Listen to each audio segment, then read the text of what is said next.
again. In the United States, our biosecurity programs are based on the 14 principles of biosecurity management that are part of our National Poultry Improvement Plan, which you can Google and find it on the National Poultry Improvement Plan website. And these plans that are written are specific for each individual farm within that company, and they are basically utilized to help make the whole company strong by making each of the individual farms strong in biosecurity.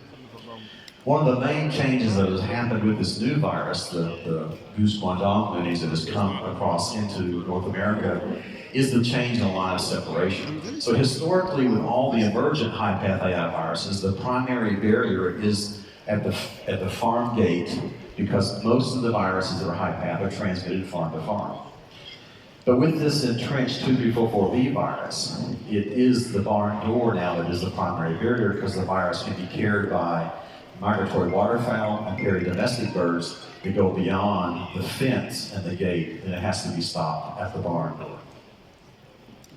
Surveillance is kind of the second component, and if you look at the World Organization for Animal Health, the guidelines, the code, and the manual chapters, it really gives outcome and risk-based provisions for control and prevention of the spread of that high-path AI through international trade, while at the same time avoiding unjustified restrictions.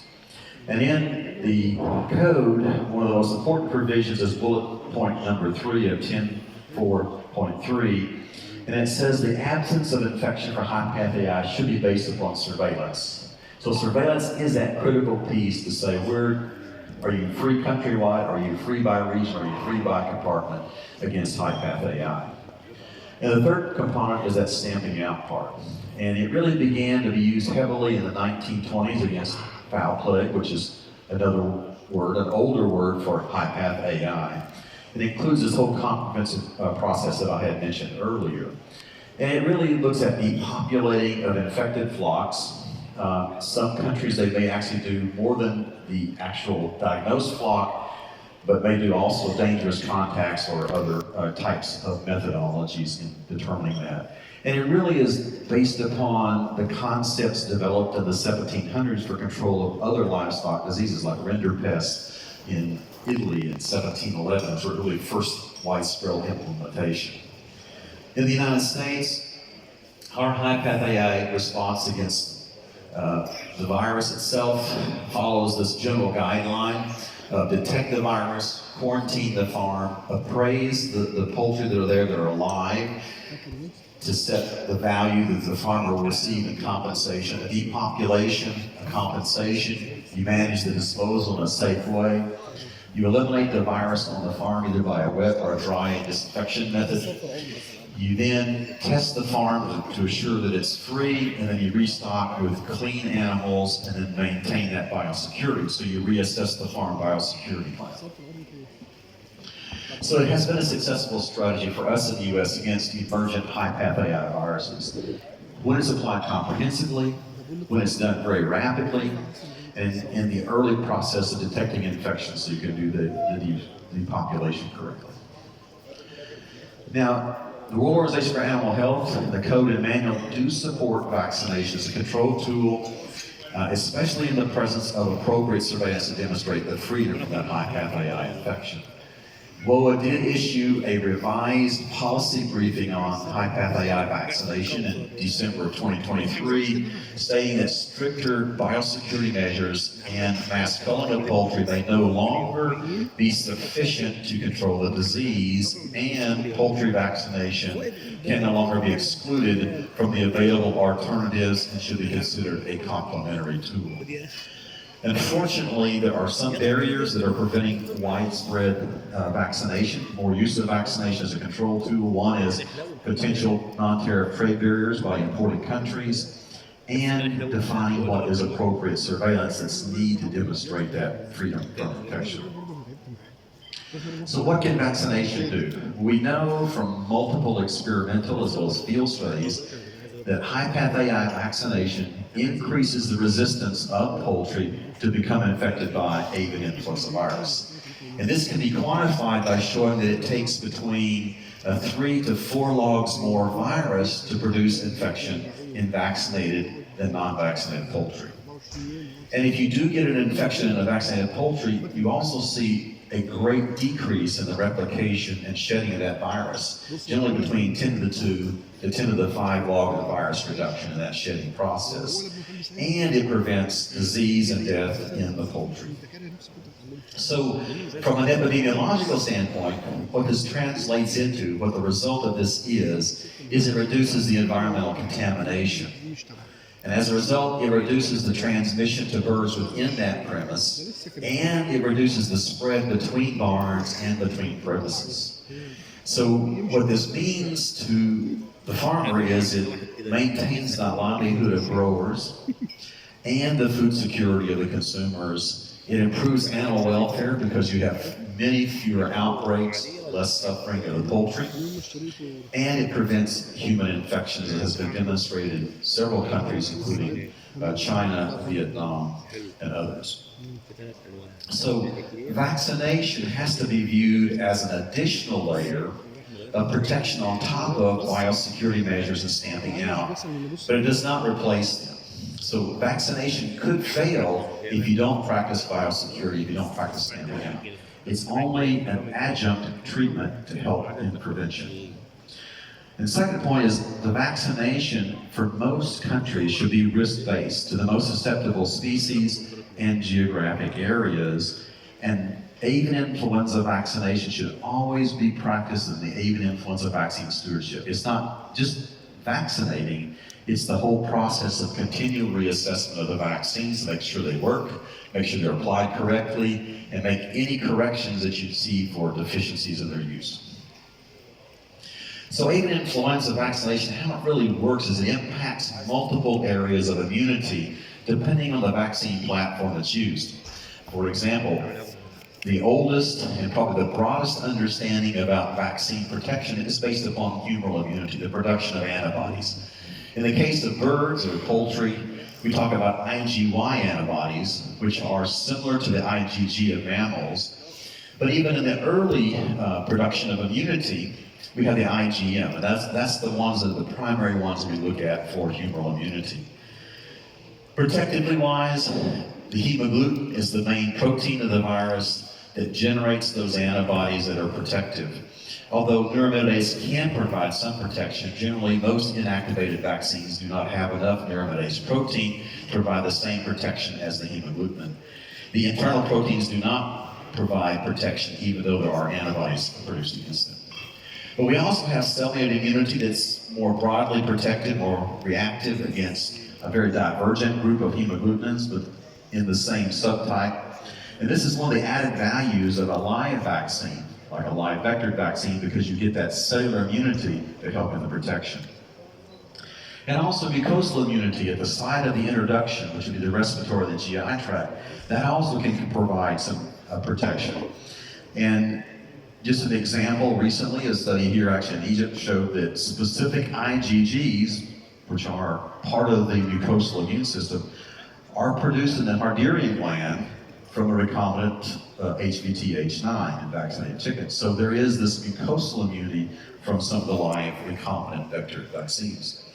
And then we have the innate immunity, which is a very broad spectrum. For example, rapid leukocyte response, cytokine responses with broad antiviral effects. Generally they're short-lived, but they are very effective as part of the overall immune system, interferons and granulocyte stimulation factors. So if we look at how do we quantify these in the field, we really don't have good practical methods to quantify cell-mediated immunity or mucosal immunity or innate immunity, even though it's there. Those are done mainly as a research project or a very restricted use in other scenarios. So when we look at vaccination and can we tell if we have protection, we tend to look at the humoral immunity as the primary method to measure immunity. And it does a good job looking at hemagglutinin antibodies from either a hemagglutinated inhibition assay. Dr. Bowman will go into much more detail about that today. And also we have at least one blocking ELISA test that has great promise and has shown some great data from the field. And then there's other methods looking at, for example, vaccine takes that can help in making that assessment. But also we can use some of the serological response to determine if we have an infection in a vaccinated flock. And those are generally based on anti-neuraminidase or anti-nuclear protein, matrix protein antibodies. So vaccines that are available, we have whole influenza A virus vaccines. That's the bulk of the ones used globally. There have been multiple H5s and H7s, and emulsified, used by injection. For most of the high-path viruses now, we are moved to using reverse genetic strains. We also have hemagglutinin-only vaccines that produce immune response just against the hemagglutinin. For example, the European Union restricts all their vaccines that are licensed and used in the field to being hemagglutinin-only. We have recombinant live virus vaccines, of which the recombinant HVT is by far the most common vector used today. But we also have recombinant fowlpox and recombinant Newcastle. It has a more limited use in certain geographic areas. We also have an RNA particle vaccine licensed in the US. It has not been deployed yet. A baculovirus expressed H5 and H7 vaccines, which have a registration in Mexico, Latin America, and France. A DNA vaccine is registered, and most recently a self-amplifying RNA vaccine that has been registered. The other thing about the US and the European Union has adopted a cassette concept for non-replicating vaccines, so you can change the hemagglutinin insert as the field viruses change and mutate away from vaccines. You can easily change them in the US and the European Union to update those to more efficacious seed strains depending on that field strain. So what is needed to have an effective high-path AI vaccination program? There are really 6 things. 1, you have to have high-quality, high-potent vaccines given in sufficient dose to at least give you a high humoral immune response. Second, you need, with inactivated vaccines, an antigenically relevant vaccine seed strain that closely matches that field virus, so those humoral antibodies will bind that hemagglutinin and inactivate that virus. You also need a proper vaccination program that's based upon the needs of the country, the poultry production sector. It could be a systematic, or it could be an emergency vaccination. It could be targeted or sector specific, or in the case, it might even be nationwide if you have endemic infection in poultry. Fourth thing, you have to have an adequate number of vaccinations. In most cases, usually a minimum of 2 vaccine doses, although there's some situations where recombinant HVTs, 1 dose may be sufficient for short-lived birds. You have to monitor this vaccinated population to make sure the vaccine is producing the protection you're needing, and you boost those viruses, those vaccinated birds if immunity drops below what is needed. And finally, you have to do surveillance in the vaccinated populations to find any circulating virus and analyze those viruses to make sure the vaccines are still working correctly, and if they're not, those vaccines will need to be replaced. And I'm going to expand a little bit on 3 of these particular areas. So one of the critical things about inactivated vaccines is you have to match very, very closely the vaccine seed strain with the field virus in order to get optimal protection. Now, I can look back through my career historically in the 90s and the early 2000s when we were looking at H5 vaccines. And in that time, in the late 90s, we had complete protection of all H5s to other H5s in that subtype. And that's based upon these old historic wild bird viruses where we could use any of them experimentally in a vaccine and challenge with H5s prior to the early 2000s and get very, very good protection. But with this goose guandong virus, which became endemic in many parts of the world, that hemagglutinin began to mutate, that hemagglutinin began to drift so that the field viruses were moving away from the seed strains. And what happened was that initially we had good protection. Even the Mexican H5N2 strain would protect against Eurasian goose guandong. But at least by 2006, we were finding viruses in Indonesia that were not well protected by the Chicken England strain or the Mexico strain. And even some viruses we could find in Indonesia where there was completely no protection from those birds. So as a result, today we've seen this emergence of resistant field viruses in multiple countries, necessitating update of the inactivated seed strains to antigenically match the national field virus. So in 2002, when was really the first application of vaccination against the goose guandong virus, and there were two strains primarily used around the globe as the initial, an England virus and a Mexican virus. And very quickly, resistance was seen to arise. But up to that point, before 2002, we recommend that the hemagglutinin gene would have at least a 90% homology to the field virus and would give you protection. But with this timeline, the 2004-2006, and seeing resistance develop with those old wild-type low-path AI virus strains, we began to realize that it's not the total hemagglutinin homology that's important. It's the importance of looking at specific antigenic epitopes on the surface of that hemagglutinin, and that's what you have to match to get your protection. So we no longer, on inactivated vaccine strains, talk about the overall homology. It's looking at the specific epitopes of the antigen. And so today, multiple companies, multiple universities can generate reverse genetic strains that will be low pathogenic in their disease definition, but match closely the field virus high path AI to give you the best overall match.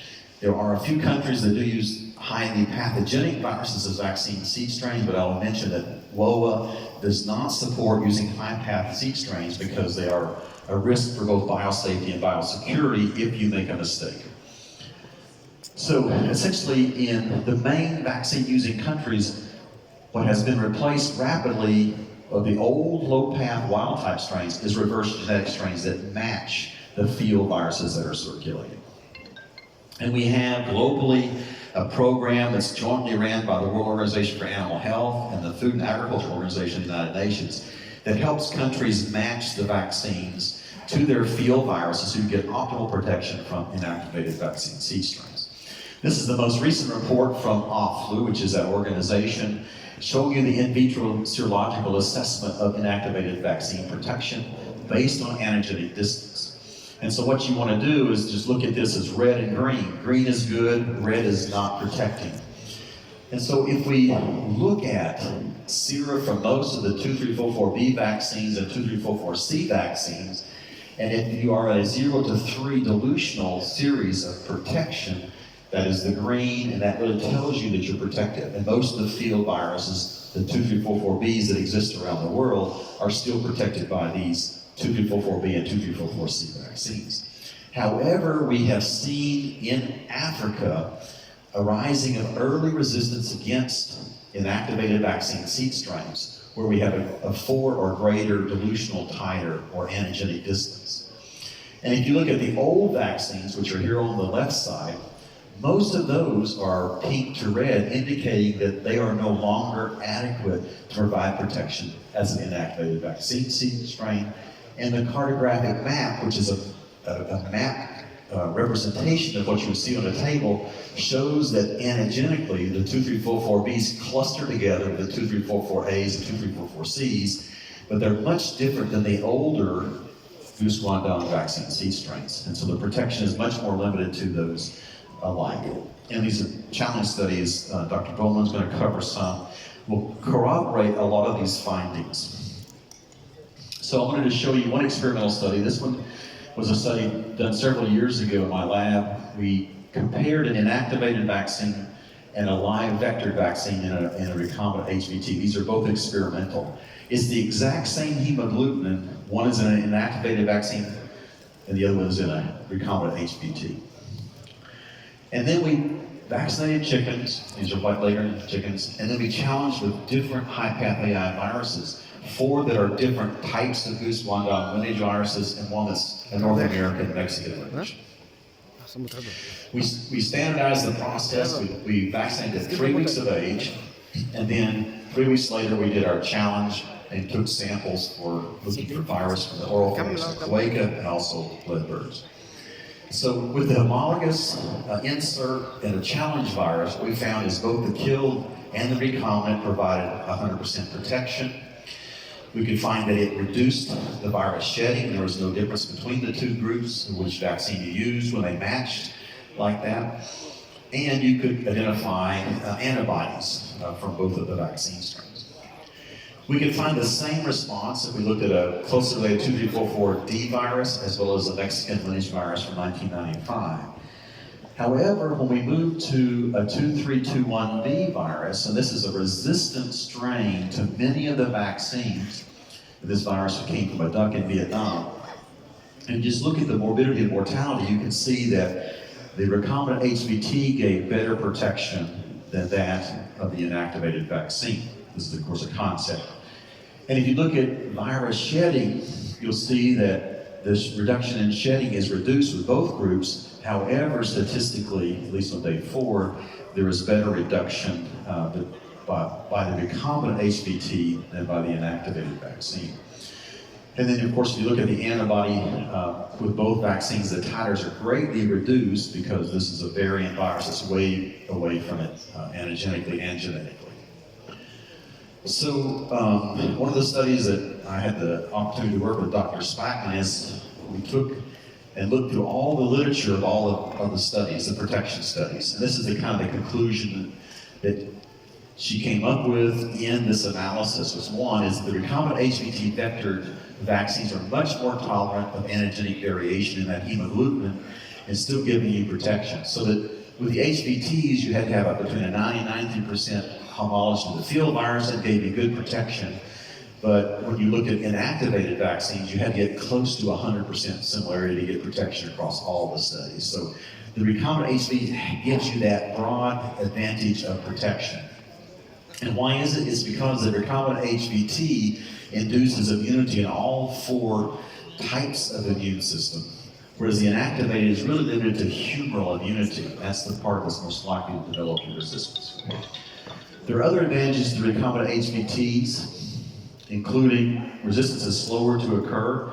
Most of the recombinants that have been used have not shown resistance in over 10 years of use, and they can be used in the hatchery, and immunity, maternal immunity against the H5 or against the vector does not inhibit the efficacy of that vaccine.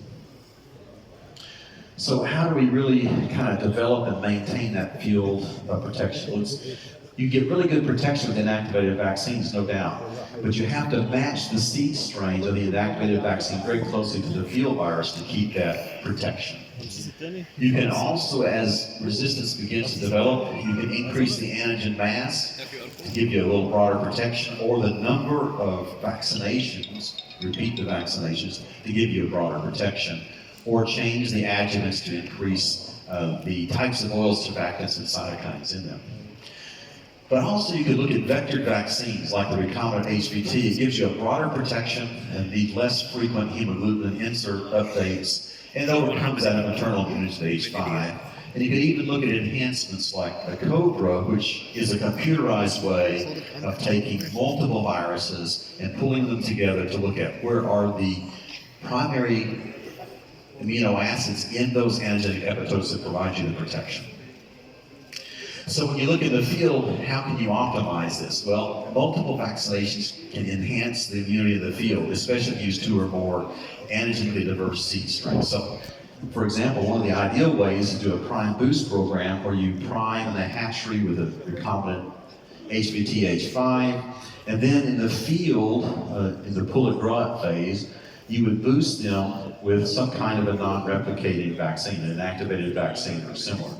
And this gives you the advantage of boosting the titers as you begin that production and lay cycle, and optimizes your costs and benefits by minimizing the number of immunizations you have to do. But you can still do the same thing with inactivated vaccines. It's just that you may have to do more immunization, including you may have to do immunizations during the lay process. So one of the other things you assess that immunity, and with inactivated vaccines, we assess that